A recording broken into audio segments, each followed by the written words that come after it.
عاملين ايه؟ النهارده هناخد مع بعض ليسون لذيذ جدا، وبرده مش هياخد في ايدينا حاجه كتير يعني. addition with regrouping. طبعا حسينا كده ان ايه ده يا ميس، هو احنا هنحط in my mind و on my finger و count والكلام ده حقيقي على فكره، ولكن يعني هنعلي الموضوع شويه.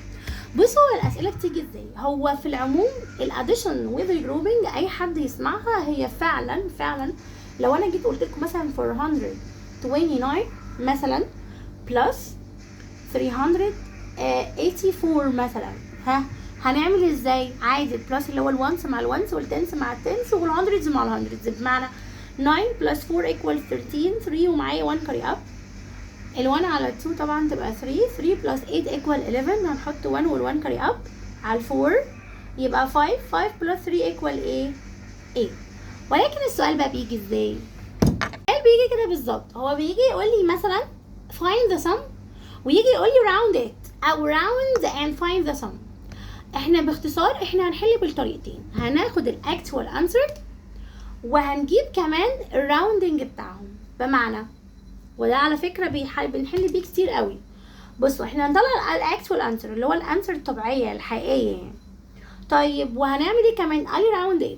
بصوا بقى هنا بصراحه بيجي عندي ستودنت يجي يقول لي طب يا ميس هو ما طلبش هنا، قال لي راوند تو ذا نيرست ايه، وانت لما جيتي شرحت لنا الليسن بتاع الراوندنج، طبعا انت لازم تكون ذاكر ليسن راوندنج، قال لي كنت بتقولي لي لازم يقول لي راوند تو ذا نيرست كذا عشان احط تحته اللاين وابص على اللي جنبه يبقى بور اور ريتش.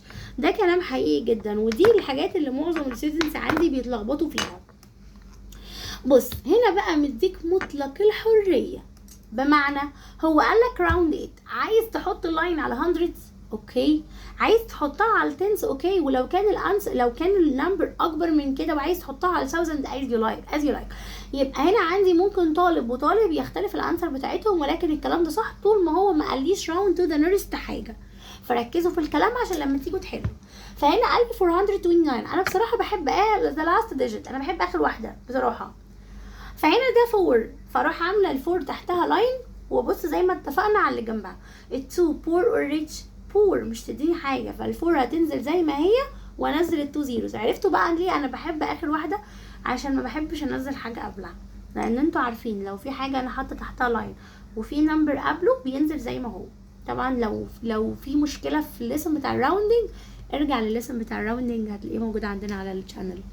طيب هنا 429 بقت 400. طب اوكي اللي بعده هنعمل اللي تحتها هي محدش بقى يجي يبص ينقيلي فوق هعمل راوند تو ذا نيرست هندردز وتحت هعمل راوند تو ذا نيرست سنس، لا هي كلها نفس الحاجه. لو انت عملت راوند تو ذا نيرست هندردز يبقى تحت هعمل راوند تو ذا نيرست هندردز، وهنا هبدا اشتغل ال3 جنبها ايه 8، فال8 بور اور ريتش فهتخلي ال3 تبقى 4، واللي جنبها طبعا بينزل زيروز اللي هو على اليمين بينزل 2 زيروز، وهعمل لهم بلس طبعا. ومن هنا 400 بلس 400 يطلع كام؟ 800. في هنا وورد كده بتيجي في الليسن بيقول لي هل reasonable ولا لا. يعني ايه reasonable؟ يعني معقول ولا مش معقول. لما انت حضرتك الاكتوال انسر كان 813 وانت دفعت العمو بتاع السوبر ماركت 800، هل في فرق شاسع ما بينهم ولا reasonable؟ معقول؟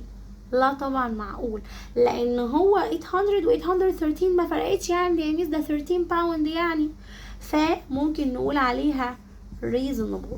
ده لو طلب منك طبعا. For another example بيقول لي المرة دي estimate. كلمة estimate هي برضو نفس فكرة كلمة round بس هي أعم شوية.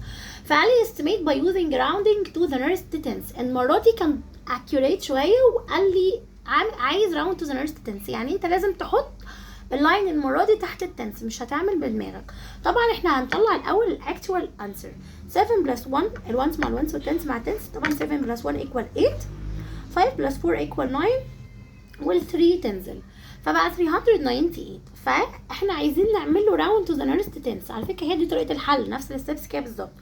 هنحط لاين تحت التنس، هنشوف اللي جنبها بور اور ريتش. ال7 هنا طبعا ريتش فهتدي ال5 تبقى 6، فال5 هتتحول ل6 واللي قبلها ينزل زي ما هو واللي بعدها يتحول لزيروز.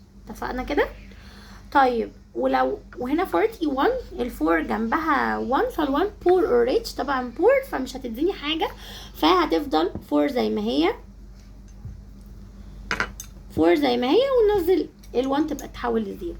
فهنعمل addition برضو 0 plus 0 equal 0، 6 plus 4 equal 10، 0 ومعايا 1 carry up، 3 plus 1 equal 4، ويكون الانسر هنا 400.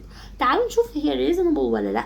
هنا 398 ده الاكتوال انسر، وده rounding او الاستيميشن انسر، يبقى 400. طبعا معقول جدا جدا، لان 398 ده عشان توصل ل 400 ده عايزه 2 بس، ومن هنا هتكون reasonable. طبعا انت مش لازم كل مره تكتب كلمه reasonable، بس انا بقولها لك عشان لو جاتلك في سؤال تاني يعني.